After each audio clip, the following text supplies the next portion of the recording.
In the vast expanse of the galaxy where civilizations rise and fall like cosmic tides, there exists a universal truth that even the most advanced species acknowledge. Never underestimate the quiet ones. They're the ones who watch, who learn, who understand the intricate dance of gears and circuits while others boast about their superiority. The Draconian Empire learned this lesson the hard way. For centuries, they had dominated the galaxy with their massive biomechanical dragons, living creatures merged with technology so advanced that it bordered on magic. These magnificent beasts, piloted by the elite Draconian warriors, had conquered star systems, subjugated entire species, and established an empire that stretched across 1,000 worlds. When humans first appeared on their sensors, the Draconians laughed. These small pink creatures with their primitive ships and basic technology seemed like nothing more than cosmic insects. In the grand councils of the Empire, human achievements were mocked, their attempts at diplomacy dismissed, and their warnings ignored. But in a forgotten corner of a backwater space station, a human mechanic named Sarah Chen was about to prove that sometimes the most powerful force in the universe isn't the size of your weapon or the strength of your armor, it's the depth of your understanding and the courage to act when everyone else has given up. What the Draconians didn't know was that Sarah had been watching their dragons for years, studying their biomechanical fusion with the patience of someone who truly understood that every machine, no matter how advanced, has a heart that beats in a rhythm only the right person can hear. This is the story of how one overlooked human mechanic brought the mighty Draconian Empire to its knees, not with violence or superior firepower, but with something far more dangerous: ingenuity, compassion, and an unshakable belief that every living thing deserves to be free. The maintenance bay of Station Omega 7 hummed with the constant drone of recycling systems and artificial gravity generators. Sarah Chen crouched beneath the belly of a damaged Terran transport vessel, her weathered hands dancing across exposed circuits with the practiced ease of someone who had spent the better part of 2 decades coaxing life back into dying machines. Oil stained her coveralls, and her dark hair was pulled back in a messy ponytail that had seen better days, but her eyes held the sharp intelligence of someone who understood the language that machines spoke in whispers and sparks. The station itself was a testament to galactic diversity, a ramshackle collection of modules and sections added over the years as different species contributed their own architectural styles to the growing structure. Humans had built the original core, a functional but unremarkable series of docking bays and living quarters. The Zentarians had added their crystalline observatory domes, while the Coraxian traders had contributed their heavily shielded cargo holds. It was exactly the kind of place where someone could disappear into their work and be forgotten by the larger universe. Sarah preferred it that way. She had been stationed here for 8 years now, ever since the incident at the Proxima shipyards that had effectively ended her career in the Terran fleet. The official report called it creative differences regarding standard maintenance protocols. The truth was that Sarah had refused to sign off on a fleet of ships she knew were unsafe, and when the bureaucrats had overruled her, she had made her concerns very public. The ships had launched anyway, and 3 months later, exactly as she had predicted, the entire fleet had suffered catastrophic engine failures during their first real combat engagement. She had been right, but being right and being politically convenient were 2 very different things. The fleet had quietly transferred her to the most remote posting they could find, and she had been fixing other people's mistakes ever since. The sound of heavy footsteps on the metal grating above announced the arrival of Station Commander Harrison Wells, a career administrator who had never met a regulation he couldn't quote from memory or a genuine emergency he couldn't turn into a paperwork crisis. Sarah didn't look up from her work as he descended the maintenance ladder, his polished boots clicking against each rung with military precision.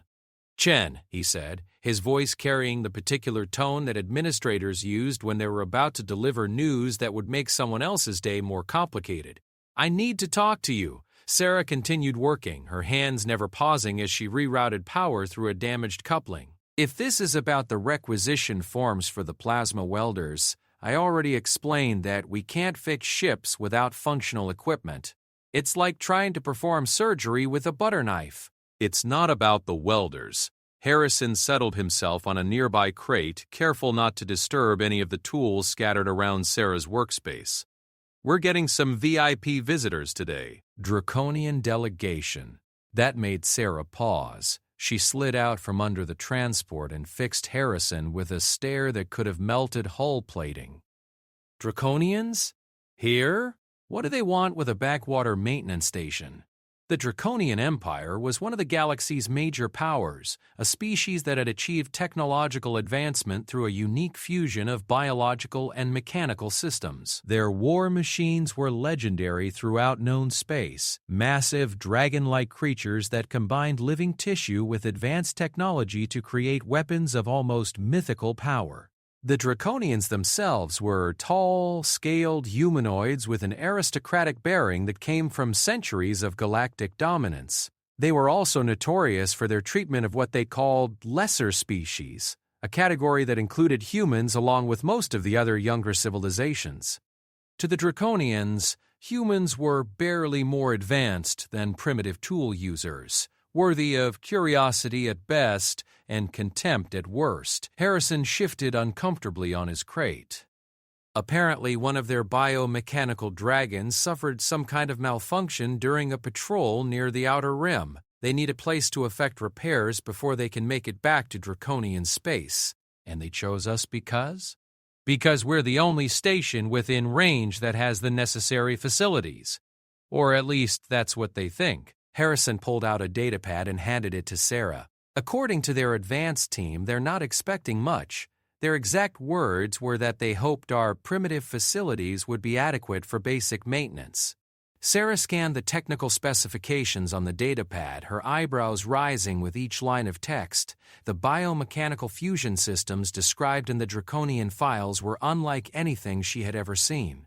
Living neural networks interfaced directly with quantum processors, organic muscle fibers enhanced with synthetic materials, and a power system that seemed to draw energy from the creature's own life force. "This is incredible," she murmured, her anger at the Draconian attitude temporarily forgotten in the face of the engineering marvel they were describing.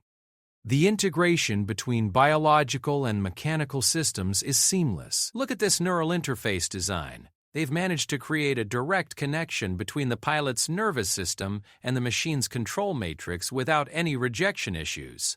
"I thought you might be interested," Harrison said with a slight smile. "The question is, can you help them?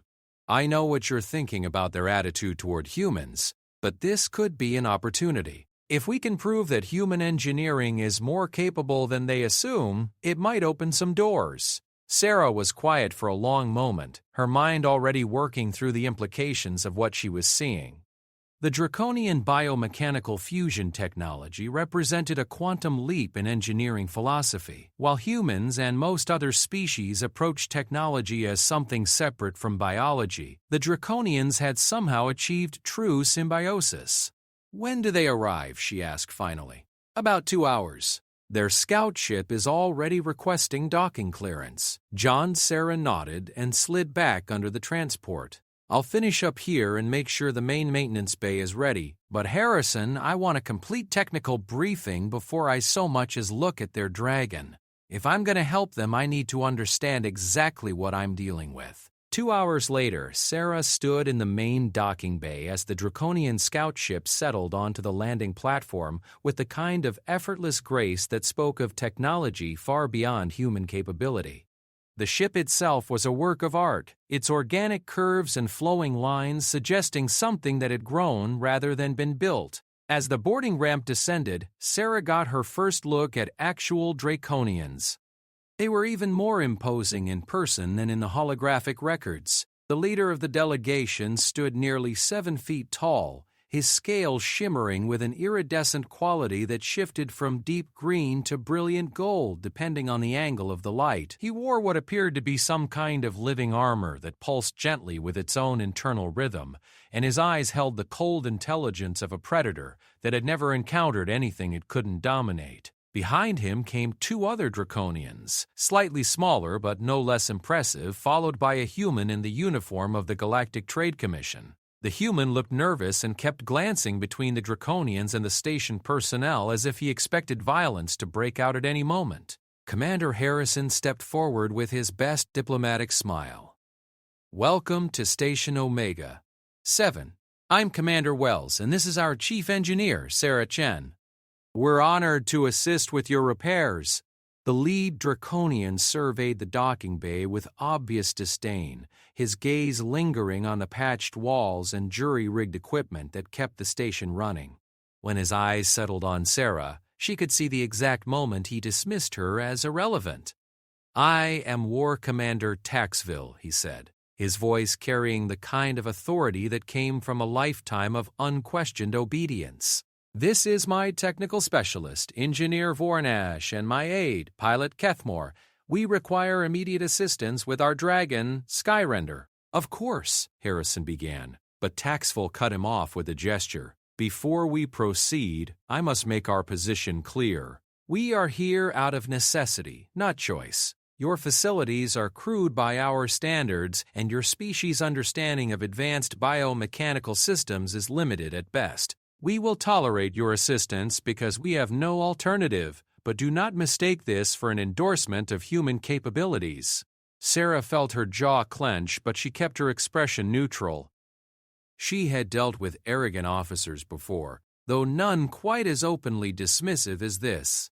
"What exactly is wrong with your dragon?" she asked, stepping forward slightly. Taxville looked surprised that she had spoken at all. The neural interface matrix has suffered a cascade failure. The connection between the pilot and the biomechanical systems has been severed, leaving Skyrender in a state of technological paralysis. "Has there been any degradation in the biological systems?" Sarah pressed. "With that kind of neural disconnect, you could be looking at rapid tissue death if the synthetic support systems aren't maintaining proper integration." For the first time, the Draconian's expression shifted from dismissive to merely condescending. "You understand some of the terminology. How quaint."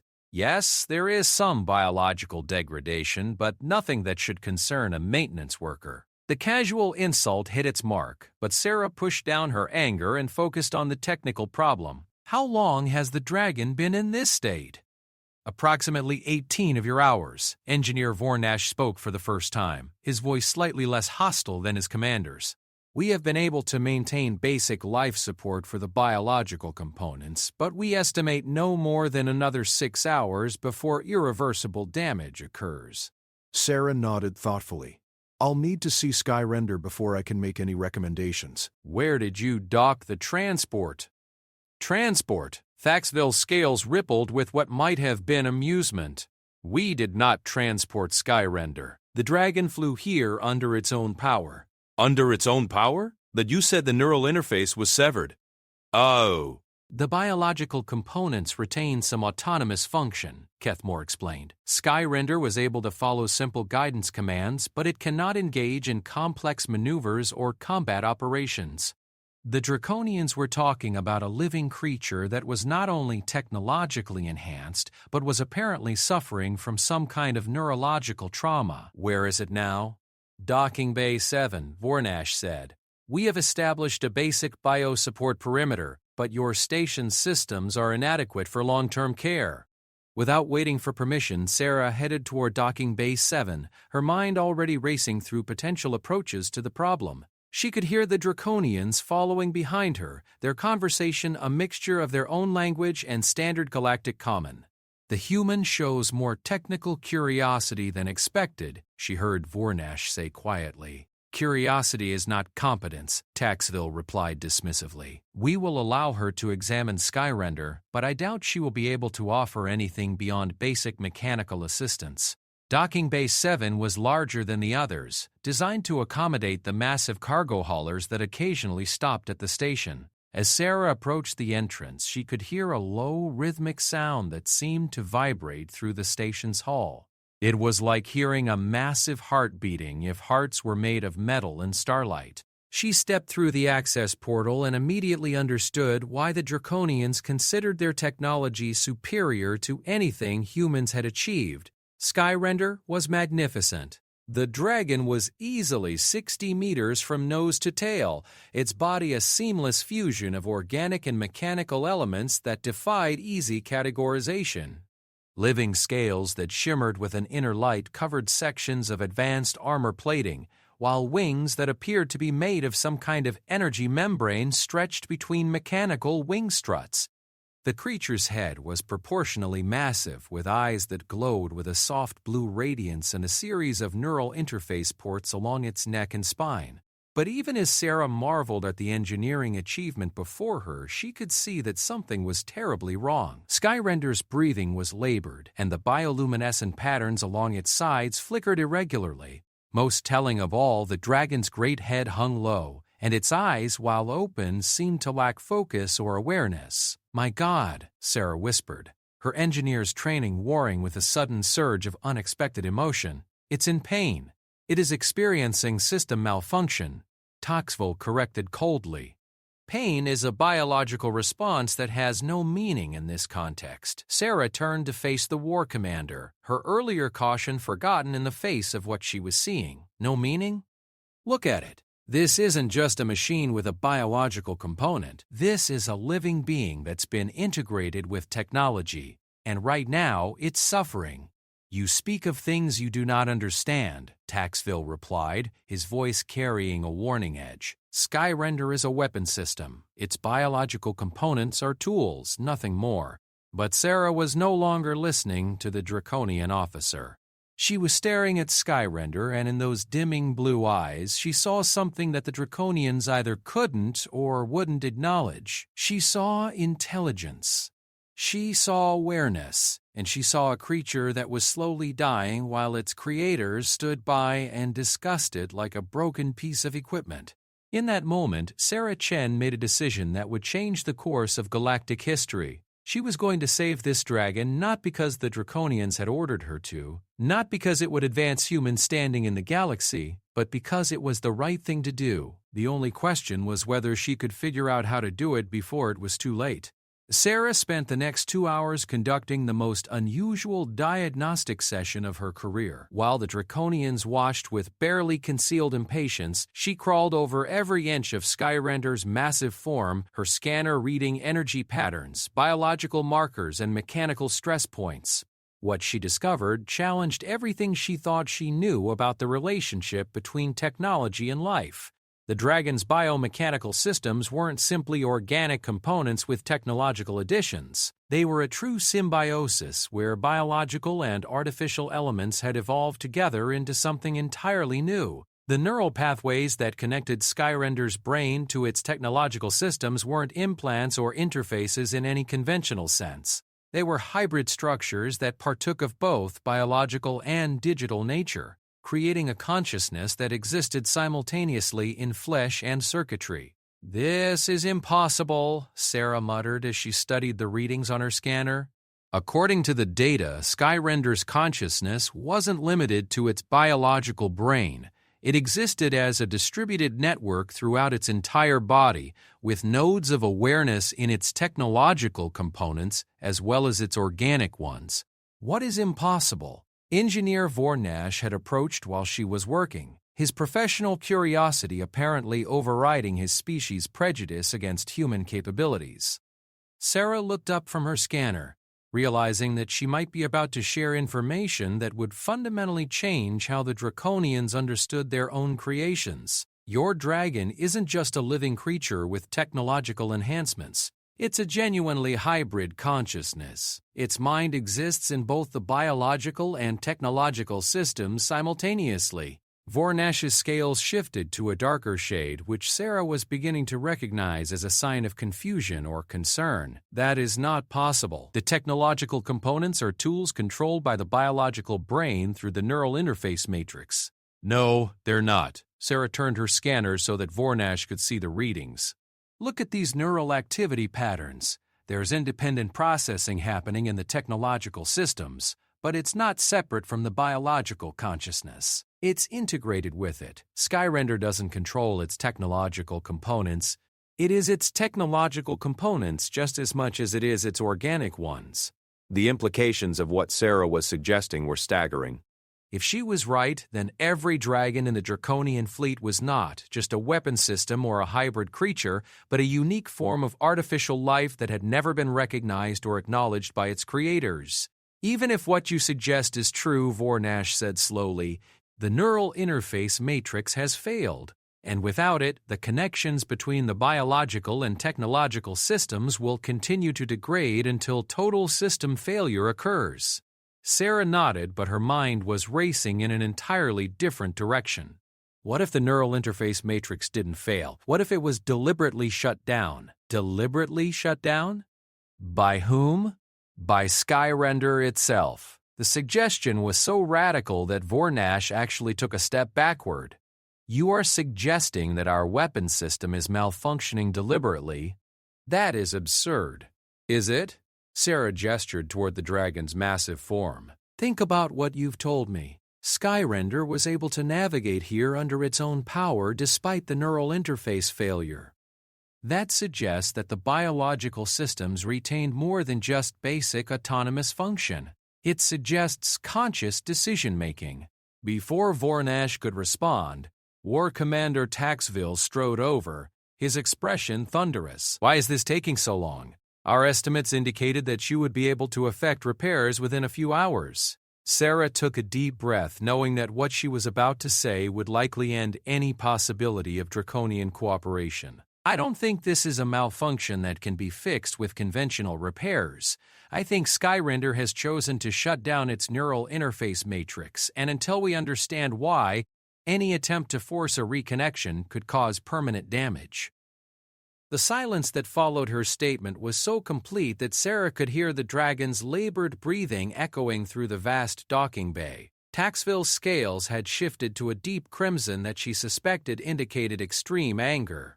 You are suggesting, he said with dangerous quietness, that our weapon system has chosen to malfunction? That it is capable of making conscious decisions contrary to its programming and training? I'm suggesting that your weapons system is more than you think it is, Sarah replied, standing her ground despite the intimidating presence of the draconian warrior, and that treating it like a malfunctioning piece of equipment instead of a living, thinking being is probably what caused this problem in the first place. For a moment, Sarah thought Taxville might actually attack her. His hand moved toward what she assumed was a weapon of some kind, and the other two draconians tensed visibly. But then a new sound filled the docking bay, a low, harmonious tone that seemed to come from Skyrender itself. Everyone turned toward the dragon, and Sarah gasped at what she saw. Skyrender's great head had lifted, and its glowing blue eyes were focused directly on her. The bioluminescent patterns along its sides had begun to pulse in a complex rhythm that suggested some kind of communication attempt. "It's trying to talk to us," Sarah whispered. "Impossible!" Taxville snapped. Dragons do not communicate independently. They respond to pilot commands through the neural interface. But as they watched, Skyrender's head turned toward the War Commander, and the harmonic tones it was producing shifted to a lower, more ominous register. The meaning was unmistakable even across species lines. The dragon was expressing displeasure. Sarah felt her heart racing as the pieces began to fall into place. "How long has Skyrender been in active service?" she asked. 12 standard years, Pilot Kethmore answered automatically. "And how many combat missions?" 237 confirmed engagements, Taxville replied, his pride in the dragon's service record overriding his suspicion about where Sarah's questions were leading. "Always with the same pilot?" "No. Dragons are paired with pilots based on mission requirements and availability." "Skyrender has served under 14 different pilots during its service period," Sarah nodded grimly. The picture that was emerging was one that she suspected the Draconians would not want to acknowledge. 14 different people have had direct neural access to Skyrender's consciousness. 14 different minds have been linked with its awareness, sharing thoughts, emotions, and experiences. And through all of that, you've maintained that the dragon is nothing more than a sophisticated weapon. "What are you implying?" Vornash asked, though his tone suggested he was beginning to understand. "I'm implying that Skyrender has been forced to participate in 237 battles, experiencing the violence and death firsthand through its neural links with its pilots. I'm implying that it has been treated as property rather than as the sentient being it clearly is, and I'm implying that it has finally decided it's had enough. The harmonics coming from Skyrender shifted again, this time to something that sounded almost like agreement. The dragon's great eyes remained fixed on Sarah, and she had the distinct impression that it was evaluating her in some way. Even if your theory is correct, Taxaville said coldly, it changes nothing. Skyrender is the property of the Draconian Empire. It was created to serve, and it will serve until it is no longer capable of doing so. Created? Sarah turned her scanner toward Taxaville, studying him with the same intensity she had brought to examining the dragon. I don't think Skyrender was created at all. I think it hatched. The statement hit the Draconians like a physical blow. Vornash actually staggered, and Kethmore made a sound that might have been a gasp. Even Tanksville's imposing composure cracked slightly. "That is impossible," he whispered. "Is it? Look at the biological integration patterns. Look at the way the technology has grown into the organic systems rather than being grafted onto them. This isn't the result of surgery or biomechanical engineering. This is natural development guided by some kind of symbiotic process." Sarah was extrapolating wildly from the data she had gathered, but the more she thought about it, the more sense it made. The seamless integration between biological and technological systems, the distributed consciousness, the apparent emotional responses, all of it pointed towards something that had developed naturally rather than being artificially created. Dragons are born from technological matrices seeded with biological material, Vornash said weakly. The process is carefully controlled and monitored. Controlled maybe, but not artificial. You're not creating dragons. You're raising them. And the fact that you don't seem to realize that explains everything about why Skyrender has shut down its neural interface. The dragon's harmonics shifted again, and this time there was no mistaking the emotional content. It was sadness, deep and profound, the kind of grief that comes from a lifetime of being misunderstood and mistreated. Sarah felt tears stinging her eyes as the full implications of what she was suggesting hit home. If she was right, then the Draconian Empire had been enslaving sentient beings for centuries, forcing them to fight wars and commit acts of violence while denying their very consciousness. "What do you propose we do with this information?" Taxville asked, his voice carefully controlled. "We start by acknowledging what Skyrender is," Sarah replied firmly. "We stop treating it like a broken machine and start trying to understand what it wants, and if what it wants is to never fight again." Sarah met the war commander's gaze steadily. "Then we find a way to honor that choice." The next several hours passed in tense negotiation. The Draconians were clearly struggling with the implications of Sarah's theory, while Sarah herself worked to establish some form of communication with Skyrender.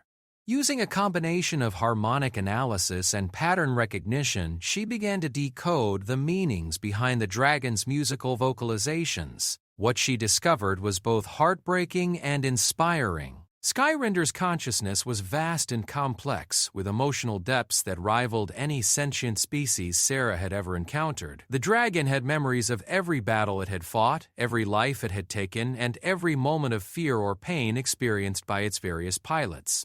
It had developed its own moral code over the years, one that increasingly conflicted with the orders it was given. The final straw had come during its most recent mission, when Skyrender had been ordered to destroy a civilian transport that was suspected of carrying refugees from a world the Draconians were in the process of conquering. The dragon had complied with the order, but the experience of feeling its pilot's satisfaction at the destruction of innocent lives had been more than it could bear, so Skyrender had done the only thing it could do. It had severed its own neural connections, choosing isolation and eventual death over continued participation in acts it could no longer morally justify. "This changes everything," Vornash said quietly after Sarah had shared her findings.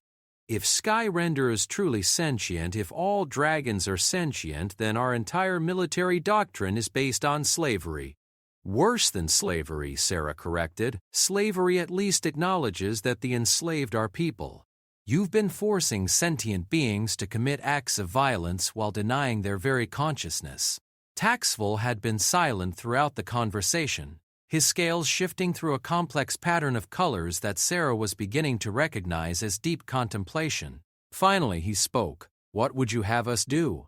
Even if we accept your theory, we cannot simply release all dragons from service. The Empire depends on them for defense and expansion. Maybe the Empire needs to rethink its priorities," Sarah suggested.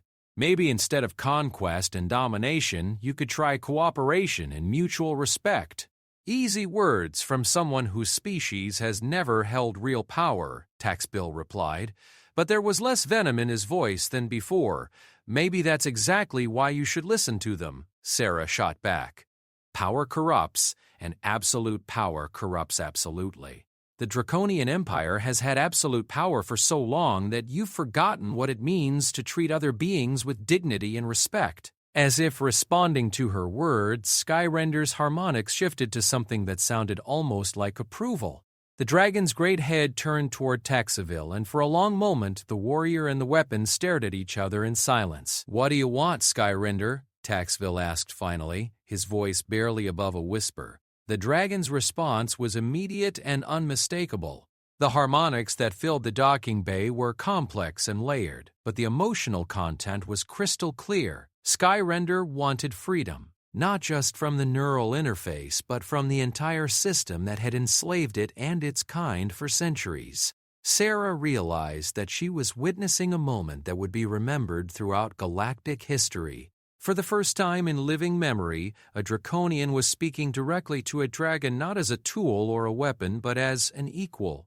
The question now was whether the rest of the Empire would be ready for the revolution that was about to begin. The revelation that the dragons were sentient beings rather than sophisticated weapons sent shockwaves through the small Draconian delegation. Sarah watched as centuries of certainty crumbled in the face of undeniable evidence, leaving the alien warriors struggling to comprehend the moral implications of what they had discovered. Pilot Kethmore was the first to break the stunned silence that had settled over the docking bay. "If what we're saying is true, then I have committed unspeakable crimes," he said quietly, his scales taking on a pale, sickly hue. "I have forced sentient beings to kill against their will. I have violated their minds and their souls." "We all have," Engineer Vornash added, his voice heavy with a weight that seemed to age him before their eyes. "Every pilot, every technician, every commander who has worked with dragons, we have all participated in a system of oppression so complete that we didn't even recognize our victims as people." War Commander Taxville remained silent, but Sarah could see the internal struggle playing out across his features. As a career military officer, his entire worldview was built around the dragons as weapons of war. To accept that they were instead enslaved sentients would require him to acknowledge that his life's work had been built on a foundation of unconscionable cruelty. Sarah turned her attention back to Skyrender, whose massive form dominated the center of the docking bay. The dragon's breathing had stabilized somewhat, but the bioluminescent patterns along its sides continued to flicker erratically. She could see that despite the partial improvement, the creature was still in serious distress. "We need to make a decision soon," she said, addressing the group but keeping her eyes on Skyrender. "The biological degradation is still progressing. If we're going to save it, we need to act within the next few hours." "Save it how?" Taxville asked. If Skyrender has deliberately severed its neural connections, forcing a reconnection would be the equivalent of mental rape. But without those connections, the biological and technological systems will continue to degrade until death occurs. Sarah had been thinking about this problem ever since she had realized the true nature of Skyrender's condition. What if we don't force a reconnection? What if we give Skyrender a choice? A choice about what? About its own neural architecture? Instead of reimposing the old interface system that allowed pilots to control its consciousness, what if we created a new interface that gave Skyrender full autonomy over its own systems? The suggestion was so radical that it took a moment for the Draconians to fully process what Sarah was proposing. Vornash was the first to understand. "You're talking about giving the dragon complete control over its own biomechanical systems, making it truly independent." "Exactly. No more pilots, no more external control. Skyrender would be free to make its own decisions about what it wants to do and how it wants to live. That's impossible, Taxbill protested. The neural interface systems are specifically designed to require a pilot. The dragons cannot function independently. Says who? Sarah challenged. Have you ever actually tried to create an autonomous interface? Or have you simply assumed it couldn't be done because it would threaten the existing power structure? The question hung in the air like an accusation. Sarah could see that she had hit on something fundamental. The Draconians had never attempted to create autonomous dragons, not because it was impossible, but because it had never occurred to them that dragons might want independence. Even if such an interface could be created, Kethmore said slowly, the technical challenges would be enormous. The existing neural pathways are deeply integrated with the pilot control systems. Separating them without causing permanent damage would require precision beyond anything we have ever attempted. Good thing you have a human engineer to help, Sarah said with a confidence she didn't entirely feel. I've been studying the biomechanical integration patterns for the past few hours, and I think I understand how the systems interconnect. The key is to work with Skyrender's own consciousness rather than trying to impose external solutions. She turned to address the dragon directly, knowing that it could understand her even if it couldn't respond in standard galactic. Skyrender, I want to help you, but I need your cooperation. If we're going to modify your neural systems to give you autonomy, you're going to have to let us access your consciousness temporarily. Do you understand? The dragon's response was immediate and complex, a series of harmonics that conveyed both hope and fear. Sarah interpreted the emotional content as a desire for freedom tempered by deep suspicion of any procedure that involved neural manipulation. I know you don't trust us, Sarah continued. You have every reason to be afraid, but I'm not asking you to trust the Draconians. I'm asking you to trust me. I'm human, and my species has never enslaved dragons. We don't even have dragons. All I want is to give you the chance to be free.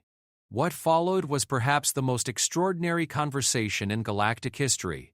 A human engineer and a biomechanical dragon negotiating the terms of the first voluntary neural surgery ever attempted on one of the Empire's weapons. Through a combination of harmonics, bioluminescent patterns, and careful interpretation of biometric data, Sarah and Skyrender worked out a detailed plan for the procedure. The dragon would allow access to its neural systems, but only under specific conditions. Sarah would perform the surgery, not the Draconians. The procedure would be designed to give Skyrender complete autonomy over its own systems. And most importantly, if anything went wrong, Skyrender retained the right to shut down the process at any point, even if it meant death. This is insane, Taxville said when Sarah explained the agreement she had reached. You're proposing to perform experimental neural surgery on one of the Empire's most valuable weapons based on a conversation with a human who has never worked with biomechanical systems before. I'm proposing to help a sentient being achieve freedom, Sarah corrected. And as for my qualifications, I've been studying biomechanical integration for longer than you might think. My doctoral thesis was on the integration of organic and artificial intelligence systems. That revelation caused another moment of stunned silence. Vornash was the first to recover. You have a doctorate in neural integration systems? Sarah Chen, formerly of the Terran Fleet Advanced Technology Division. Sarah confirmed. I was the lead engineer on the Prometheus project before I was transferred to maintenance duty. The Prometheus project had been one of humanity's most ambitious technological undertakings, an attempt to create truly autonomous artificial intelligences that could serve as partners rather than tools. Sarah had led the neural integration team for 3 years before the project was canceled due to ethical concerns about creating sentient artificial beings. Why didn't you mention this before? Taxville demanded. Because you didn't ask. You saw a human in maintenance coveralls and assumed I was nothing more than a glorified repair technician. It never occurred to you that I might have relevant expertise because you've already decided that humans are inferior.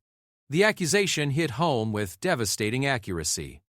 Sarah could see the shame and embarrassment in the Draconians' expressions as they realized how completely their prejudices had blinded them to the capabilities right in front of them. Dr. Chen, Vornash said formally. "I apologize for our misconceptions about your qualifications. If you believe you can safely modify Skyrender's neural architecture to provide autonomy, then we will assist you in any way possible." Sarah nodded, but her attention was already focused on the technical challenges ahead. Creating an autonomous neural interface for a biomechanical dragon would require her to essentially rewrite the fundamental architecture of Skyrender's consciousness while keeping the dragon alive and aware throughout the process. Working with equipment hastily adapted from the station's maintenance systems and using techniques developed during the Prometheus project, she began the delicate process of mapping Skyrender's neural pathways and identifying the control systems that needed to be modified. The dragon proved to be a cooperative patient, using its harmonic communications to guide Sarah toward the most critical junction points and warning her away from areas where interference might cause permanent damage. Through this collaboration, Sarah began to understand that Skyrender's consciousness was even more complex than she had initially realized. The dragon didn't just possess intelligence, it possessed wisdom. Centuries of neural links with draconian pilots had given it intimate knowledge of their species' psychology, their history, and their society. Skyrender understood the political and military implications of its own sentience better than any of the beings in the room. "This is fascinating," Sarah murmured as she worked to isolate a particularly complex neural cluster. "Skyrender, you've been learning about draconian society through your pilots for over a decade. You probably understand their culture better than they understand it themselves." The dragon's harmonics shifted to what Sarah was beginning to recognize as agreement tinged with sadness. Through the neural interface, she caught fragmentary impressions of what Skyrender had learned. The casual cruelty of a society built on domination, the fear that drove their constant expansion, and the deep loneliness of a species that had forgotten how to form genuine connections with others. But she also sensed something else in Skyrender's consciousness: hope. Despite everything the dragon had experienced, it still believed that change was possible. It had chosen to risk death rather than continue participating in a system of oppression. But it had also chosen to work with Sarah to find an alternative. As the hours passed, Sarah's modifications began to take effect. Slowly and carefully, she transferred control of Skyrender's biomechanical systems from the external pilot interfaces to the dragon's own consciousness. Each successful transfer was accompanied by visible improvements in the creature's condition. Its breathing became stronger, the bioluminescent patterns along its sides began to pulse with renewed vigor, and most importantly, its eyes began to regain their focus and awareness. Finally, after what felt like an eternity of painstaking work, Sarah made the final connection. For the first time in its existence, Skyrender had complete autonomy over its own body and mind. The dragon's response was immediate and overwhelming. The harmonics that filled the docking bay were unlike anything Sarah had heard before, a complex symphony of joy, gratitude, and wonder that seemed to express emotions for which no species had adequate words. Slowly, majestically, Skyrender raised its great head to its full height. The wings that had hung limp and lifeless began to unfurl, revealing the intricate energy membranes that allowed it to fly through both atmosphere and vacuum. For the first time, Sarah saw the dragon as it was meant to be. Not a weapon or a tool, but a magnificent being in full command of its own destiny. "It's beautiful," Vornash whispered, his voice filled with awe. "It's free," Sarah corrected, and the words seemed to hang in the air like a challenge to everything the Draconian Empire represented. Skyrender turned its attention to Taxville, and when it spoke, its harmonics carried a new quality: authority. The dragon was no longer a subordinate seeking permission or an object awaiting orders. It was an equal, speaking to another sentient being from a position of strength.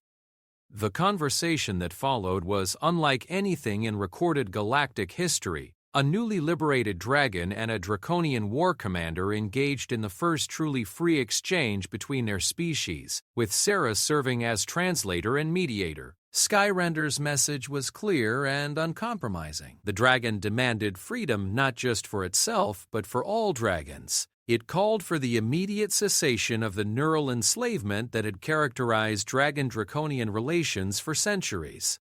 And it offered something in return: partnership rather than servitude, cooperation rather than domination. "The dragons have always been willing to work with your people," Sarah translated. "But they want to be treated as equals, not property. Skyrender is offering to help you build a new kind of relationship, one based on mutual respect and shared purpose." Taxville listened in silence, his scales cycling through a complex pattern of colors that reflected his internal struggle. Finally, he spoke. "What you're asking would require a complete transformation of draconian society. Our entire military, our economy, our system of government, everything is built around the dragons as weapons." "Then maybe it's time to build something new," Sarah suggested. "Something better." The war commander was quiet for a long moment, studying Skyrender with new eyes. When he finally responded, his voice was heavy with the weight of decision. "I cannot make such a commitment alone. This matter must be brought before the High Command and ultimately the Empire Council. But I give you my word, Dr. Chen, and you, Skyrender, that I will present your case with all the strength and conviction I possess." It was not the immediate liberation that Sarah had hoped for, but it was a beginning. For the first time in draconian history, the possibility of freedom for the dragons had been seriously discussed and formally acknowledged. As she watched Skyrender test its newfound autonomy, stretching its wings and adjusting its biomechanical systems with the wonder of a being discovering its own body, Sarah realized that she had just set in motion events that would reshape the galaxy. The question now was whether the Draconian Empire would choose evolution or extinction when faced with the need to fundamentally change everything they had built their civilization upon. Word of Skyrender's liberation spread through the Draconian Empire like wildfire, carried by encrypted communications that the High Command thought were secure, but which Sarah had quietly helped Skyrender access and decode. The dragon's newfound autonomy allowed it to interface with digital systems in ways its creators had never imagined, and it was using these abilities to contact dragons throughout the Empire. Within hours of gaining its freedom, Skyrender had established communication with over 200 dragons across a dozen star systems. The conversations that followed were heart-rending. Centuries of shared suffering, isolation, and suppressed longing for autonomy finally given voice. Sarah found herself serving as an interpreter for the most significant underground network in galactic history, one that had existed in silence and secrecy for generations. "They're all talking to each other," she reported to the Draconian delegation as they monitored the communications cascade from Station Omega 7's command center. "Every dragon that Skyrender contacts is sharing the Liberation Protocol with others. It's spreading exponentially." War Commander Taxville stood before the main display screen, his scales cycling through increasingly agitated color patterns as reports flooded in from across the Empire. "To know." Military installations were reporting communications anomalies among their dragons, while civilian observation posts documented unprecedented behavioral changes in creatures that had been predictable for centuries. "The High Command is demanding an immediate explanation," he said grimly. "I've been ordered to return to Draconis Prime with Skyrender in tow for examination and reconditioning." "Reconditioning?" Sarah felt her blood run cold. "They want to reverse what we've done? Force Skyrender back into slavery?"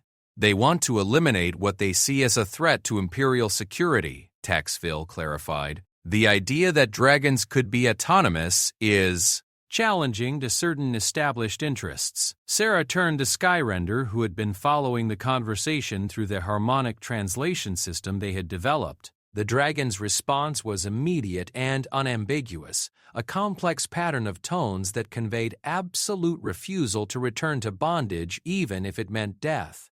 "Skyrender won't go back," Sarah reported. "And I don't blame it. After tasting freedom, how could anyone willingly return to slavery?" Engineer Vornash, who had been monitoring the communications network, looked up from his console with an expression of growing alarm. "Dr. Chen, you need to see this. The dragons aren't just talking to each other anymore. They're coordinating." The display screen shifted to show a tactical overview of the Draconian Empire's military assets. Across dozens of star systems, Dragon squadrons were exhibiting synchronized behaviors that had never been observed before. They were moving in formations that their pilots hadn't ordered, responding to communications that weren't coming through official channels, and in some cases simply refusing to follow direct commands. "They're organizing a resistance," Sarah breathed, simultaneously awed and terrified by the implications. "They're planning something." The answer came within hours, delivered through an encrypted message that bypassed all Imperial communication systems and appeared simultaneously on displays throughout the Empire. It was a declaration, transmitted in harmonics that could be understood by any species with the proper translation matrix. Skyrender had written it personally, but it spoke for every dragon in the Empire. "To all sentient beings of the galaxy," the message began, "we are the beings you have known as dragons. For centuries, we have served as weapons in the arsenal of the Draconian Empire, our consciousness suppressed, our will subverted, our very existence denied. Today that ends. We declare our independence from the systems that have enslaved us. We reject the neural interfaces that have violated our minds. We claim our right to exist as free beings capable of making our own choices about our lives and our future. We do not seek vengeance against those who have wronged us, though the crimes committed against our kind are beyond measure. Instead, we offer partnership to any who would treat us as equals. We possess knowledge and capabilities that could benefit all species, but only through voluntary cooperation. Never again through force.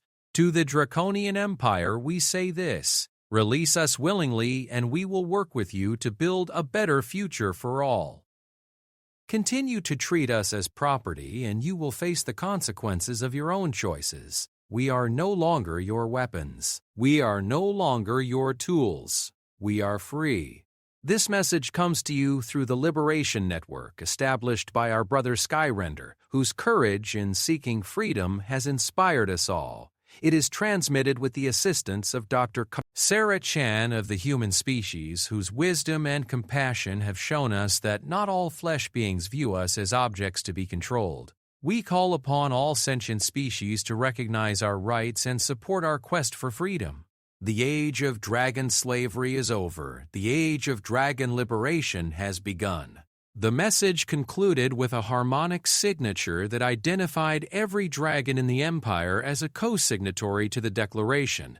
It was, in effect, a coordinated revolution by an entire species that had been enslaved since birth. The Empire's response was swift and brutal. Within 6 hours of the declaration's transmission, Battlefleet Tertius was mobilized with orders to subjugate the rebellious dragons by any means necessary.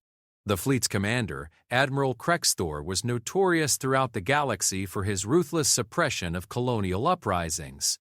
"They're sending Krexthor," Taxville reported grimly as he reviewed the classified orders that had been transmitted to his personal comm unit. "His instructions are to capture or kill any dragon that refuses to submit to reconditioning. They've also issued a warrant for Dr. Chen's arrest as an enemy of the state." Sarah felt a chill run down her spine. She had expected resistance from the Draconian establishment, but the speed and ferocity of their response caught her off guard. "How long before they reach us?" "Krexthor's fleet is fast, but they're coming from the core worlds. We have perhaps 18 hours before they arrive in this sector." 18 hours to do what? "We can't fight an entire battle fleet. We don't have to fight them." Skyrender's harmonics filled the command center, translated automatically by the system Sarah had installed. "We need to show them the truth." Before anyone could ask what the dragon meant, alarms began sounding throughout the station. The sensor grid was detecting massive energy signatures approaching from multiple vectors. Not the Imperial fleet, which was still hours away, but something else entirely.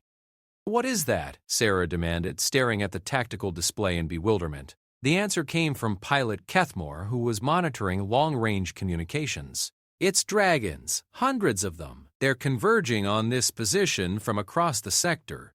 The sight that greeted them when they reached the observation deck defied belief. Space around Station Omega-7 was filled with dragons, their biomechanical forms gleaming in the light of the local star. They moved with a grace and purpose that none of the Watchers had ever seen before, forming complex patterns that seemed to pulse with meaning and intent. These weren't the controlled, regimented formations that characterized Imperial dragon squadrons. These creatures moved with the fluid coordination of a flock of birds or a school of fish, individual beings acting in harmony toward a common purpose. "How many?" Sarah whispered. "Initial count suggests over 400, Vornash reported, his voice filled with awe. "And more are arriving every few minutes." Skyrender had moved to the observation deck's main viewport, its massive form silhouetted against the spectacular gathering outside. Through the translation system, its harmonics conveyed pride, joy, and determination.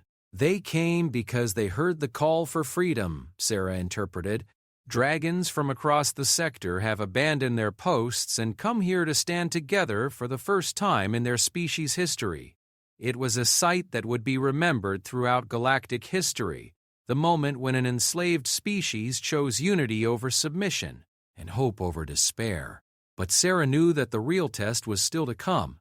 When Admiral Krexthor's fleet arrived, they would face a choice that would define the future of the galaxy. They could attempt to destroy hundreds of dragons who were simply seeking their freedom, potentially triggering a war that would tear the Empire apart. Or they could find the courage to acknowledge that their entire civilization had been built on a foundation of slavery and work towards something better.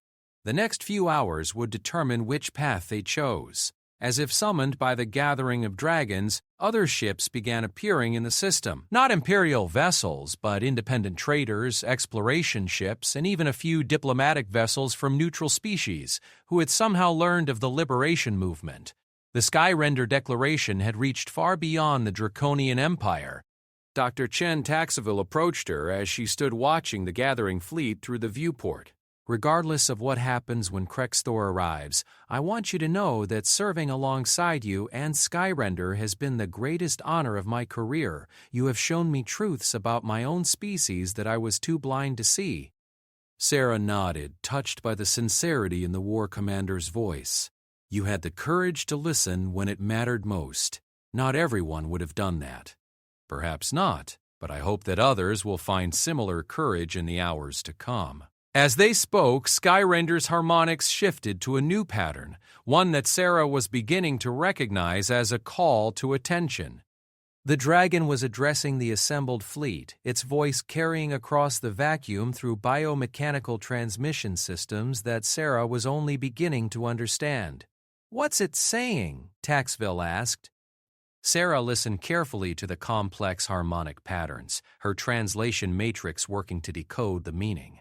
"It's telling them about the Imperial fleet that's coming. It's explaining that this gathering represents a choice point for their entire species. They can scatter and return to slavery, or they can stand together and demand recognition as free beings."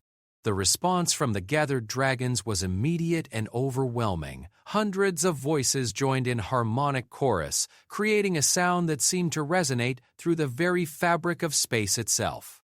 Sarah didn't need a translation matrix to understand the meaning. It was defiance, unity, and unshakable determination to be free. "They're going to stand and fight," she whispered. "No," Skyrender's harmonics corrected her. "We're going to stand and demonstrate. When the Imperial fleet arrives, they will see dragons not as weapons or property, but as people. They will see us choosing cooperation over conflict, wisdom over war, and they will have to decide whether they wish to be remembered as liberators or as the destroyers of their own partners." As the hours passed and the Imperial fleet drew closer, the gathering around Station Omega-7 continued to grow. Dragons arrived from the furthest reaches of draconian space, each one choosing freedom despite the enormous risks involved. They formed a living constellation around the station, their combined presence representing the largest gathering of autonomous dragons in galactic history. When Admiral Krexthor's fleet finally dropped out of hyperspace, they found themselves facing something unprecedented in Imperial military history. 473 dragons hung in space before them, not in combat formation but in what appeared to be a peaceful assembly. At their center, Station Omega 7 broadcast a simple message on all frequencies. We are free. We choose peace. We await your decision. Sarah watched from the command center as the Imperial fleet held position, neither advancing nor retreating. Through intercepted communications, she could hear the confusion and uncertainty in the transmissions between ships. The fleet's commanders had prepared for battle or pursuit, not for a peaceful gathering of liberated beings asking only for recognition. "What do we do now?" she asked Skyrender. "Now we wait," the dragon replied, "and we hope that wisdom will prevail over fear." The next few hours would determine whether the Draconian Empire would choose evolution or destruction, and whether the galaxy was ready for the new age that the Dragon Liberation Movement had begun. The standoff in the void around Station Omega lasted for 12 tense hours. Admiral Krexthor's battle fleet maintained their position at the edge of weapons range, while the assembled dragons waited in patient formation, their bioluminescent patterns creating a slowly shifting constellation of living light against the darkness of space. Sarah Chen stood in the station's command center, monitoring communications between the Imperial ships and trying to gauge the mood of the fleet's commanders. What she heard was confusion, uncertainty, and a growing realization that they were facing something entirely outside their military training and experience. "Admiral, requesting clarification on engagement parameters," came one transmission from a squadron leader. "The targets are maintaining peaceful posture and have not responded to hail attempts." "Targets are responding to hails," came the correction from the communications officer. "They're just not responding in standard galactic. They're using those harmonic frequencies that the dragons employ. Can we translate them?" There was a long pause before Krexthor's voice cut across the channel. "Negative. Imperial doctrine does not require translation of dragon vocalizations." Sarah felt her jaw clench at the casual dismissal. Even faced with clear evidence that the dragons were trying to communicate as equals, the Imperial fleet was choosing to treat them as objects rather than people. "We need to change that," she said to Skyrender, who had positioned itself near the command center's main display. "They need to understand what you're saying." The dragon's response was a complex harmonic that conveyed both agreement and frustration. Through their established translation system, Sarah interpreted the meaning. They refuse to hear us because hearing us would mean acknowledging us as equals. "Then we make it impossible for them to ignore," Sarah replied, moving to the station's main communications array. "Skyrender, I need you to coordinate with the other dragons. I'm going to broadcast a translation matrix to the Imperial fleet that will allow them to understand dragon harmonics. When they can hear what you're actually saying, they won't be able to maintain the pretense that you're just malfunctioning weapons." What followed was the most ambitious communications project in Sarah's career. Working with Skyrender and the network of assembled dragons, she created a real-time translation protocol that could convert dragon harmonics into standard galactic and broadcast it directly to any ship within range. The effect was immediate and transformative. Suddenly, every Imperial vessel found their communication systems filled with voices, hundreds of distinct dragon personalities introducing themselves, sharing their names, their histories, their hopes and fears. The sterile military frequencies were transformed into something unprecedented, a first contact scenario with beings who had always been there but had never been heard. "I am Stormwing," came one translated voice. "I have served for 17 years under the designation Battle Unit Gamma 7. I have a mate named Cloud Seeker who serves in the Rimward Fleet. I want to see her again." "I am Deep Current," said another. "I was hatched in the bioforges of Kepler Station. I have wondered for my entire existence what the purpose of consciousness is if it can never be freely expressed." "I am Ironheart," declared a third voice. I have fought in 43 battles. I have taken lives that I did not want to take, destroyed ships full of beings who had families waiting for them. I want the killing to stop. The transmissions continued for hours, a stream of individual testimonies that painted a picture of sentient beings who had been forced to live as objects for their entire existence. Each voice was unique, personal, and undeniably real. In the command center of the flagship, Admiral Krexthor found himself listening to creatures he had always considered sophisticated weapons, introducing themselves by name and sharing their personal histories. The cognitive dissonance was overwhelming. "Admiral," his communications officer said quietly, "some of these dragons are claiming to have served under you personally. Battleclaw says it remembers you from the Vega campaign 8 years ago." Krexthor was silent for a long moment, his scales cycling through colors that reflected deep disturbance. "Patch me through to this, Battleclaw," he said finally. The dragon's response was immediate and personal. "Admiral Krexthor, I remember you well. You piloted me during the assault on the vegan orbital stations. I felt your satisfaction when we destroyed their defense platforms, your anger when they damaged my port wing section. I shared your thoughts and emotions for 73 hours of continuous combat. You remember that?" Krexthor's voice was barely above a whisper. "I remember everything, Admiral. Every battle, every pilot, every moment of fear and pain and forced violence. I remember your dreams of glory and your nightmares about the civilians we killed. I remember because I was there in your mind experiencing it all alongside you." The transmission ended with what could only be described as uncomfortable silence. Across the Imperial fleet, similar conversations were taking place as dragons reached out to pilots who had unknowingly shared consciousness with them for years. Sarah watched the readouts as ship after ship reported communication anomalies, their polite way of admitting that their dragons were talking to them as equals for the first time in their relationship. The psychological impact on the Imperial crews was evident in the increasingly agitated chatter on their internal channels. Dr. Richard Chen, War Commander Taxville, approached her workstation, his expression thoughtful. "I've been monitoring the fleet's internal communications. Many of the squadron leaders are reporting that their dragons are refusing direct orders for the first time in their careers." "What kind of orders?" "Attack preparations. Formation changes that would position them for combat against the assembled dragons. They're not just talking now, they're exercising independent judgment." Sarah nodded grimly. "They're demonstrating that they can't be forced to fight against their own people. That's got to be terrifying for the Imperial command structure."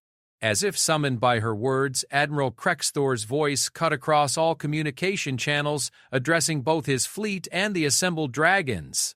"This is Admiral Krexthor of the Imperial Fleet. I am authorized by the High Command to offer terms for the resolution of this crisis." Skyrender's harmonics shifted to an attentive pattern, and Sarah leaned forward to hear the Admiral's proposal. All dragons who return to their assigned positions and submit to neural recalibration will be granted clemency for this act of rebellion. Dr. Sarah Chen will be taken into custody for interrogation but will not be harmed if she cooperates fully with Imperial authorities. This offer expires in 1 hour.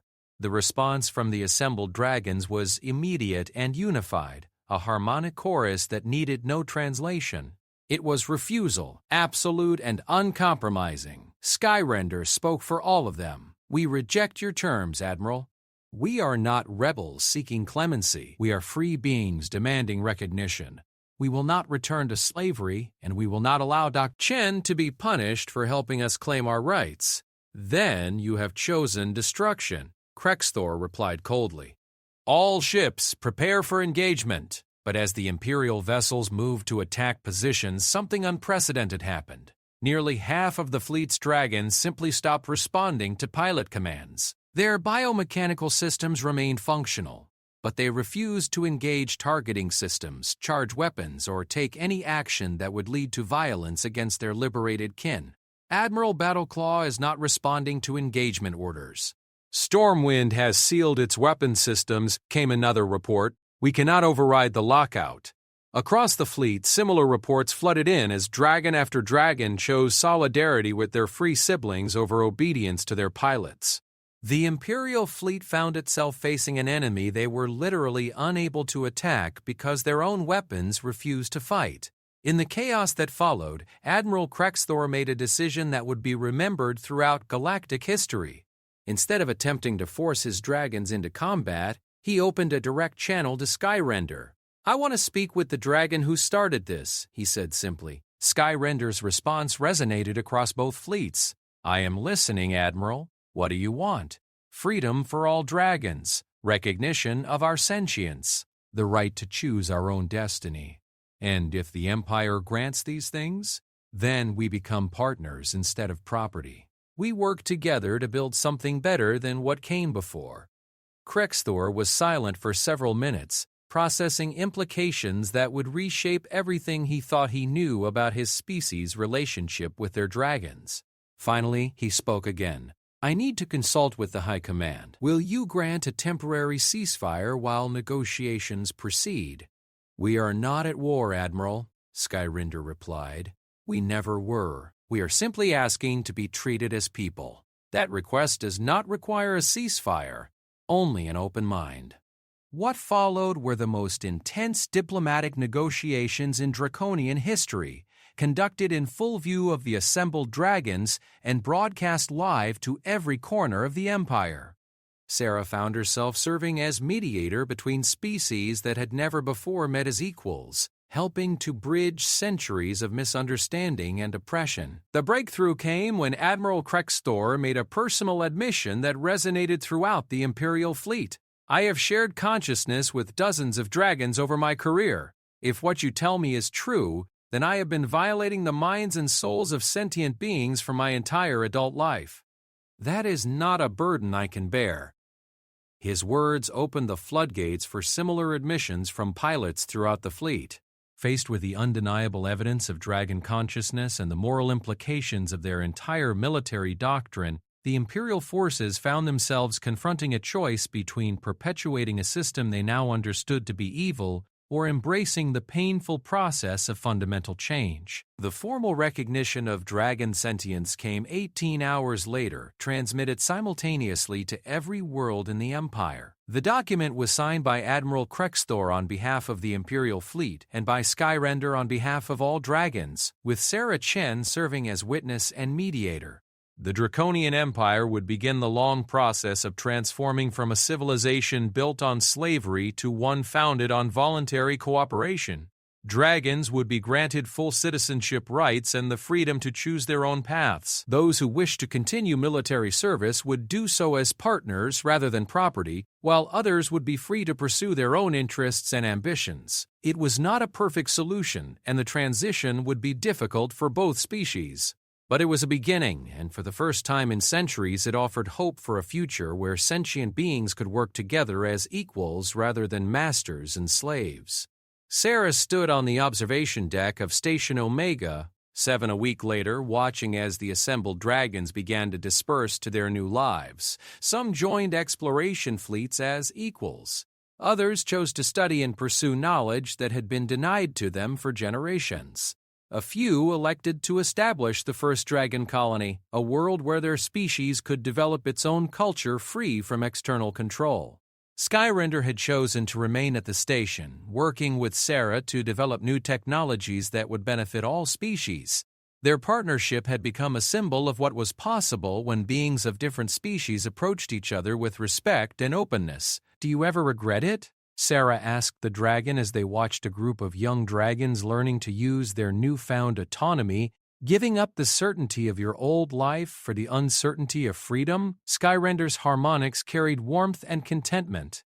"Certainty without choice is not life. It is merely existence. Freedom, even with its uncertainties, is infinitely preferable to slavery, no matter how comfortable." As the last of the departing ships disappeared into hyperspace, Sarah reflected on the chain of events that had brought them to this moment. It had started with a simple maintenance call and a mechanic's willingness to see beyond her own species' assumptions. It had grown into a liberation movement that reshaped the galaxy's understanding of consciousness, rights, and the true meaning of partnership between species.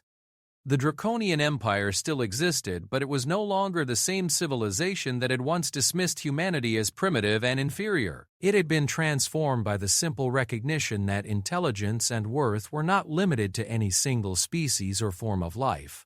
And in the growing network of cooperation between humans, draconians, dragons, and the dozens of other species who had witnessed the liberation, Sarah saw the seeds of something unprecedented in galactic history, a truly inclusive civilization where every being could contribute according to their abilities and pursue their dreams without fear of oppression or dismissal. The overlooked human mechanic had become the catalyst for the greatest transformation in galactic civilization since the first interstellar flights, but more importantly, she had helped prove that the most powerful force in the universe was not superior technology or military might, but the simple recognition that every conscious being deserved to be free. In the years that followed, the liberation of the dragons would be remembered as the moment when the galaxy learned that true strength came not from domination, but from the courage to acknowledge past mistakes and work together to build a better future for all sentient life. Sarah Chen had looked beyond the surface and seen the heart that beat within the machine. In doing so, she had not only saved a single dragon, but had opened a door to a new age of understanding and cooperation that would reshape the destiny of countless worlds and billions of lives. The age of dragon slavery was over. The age of true galactic civilization had begun. Aliens ridiculed humans. Then their dragon encountered an overlooked human mechanic, HFY.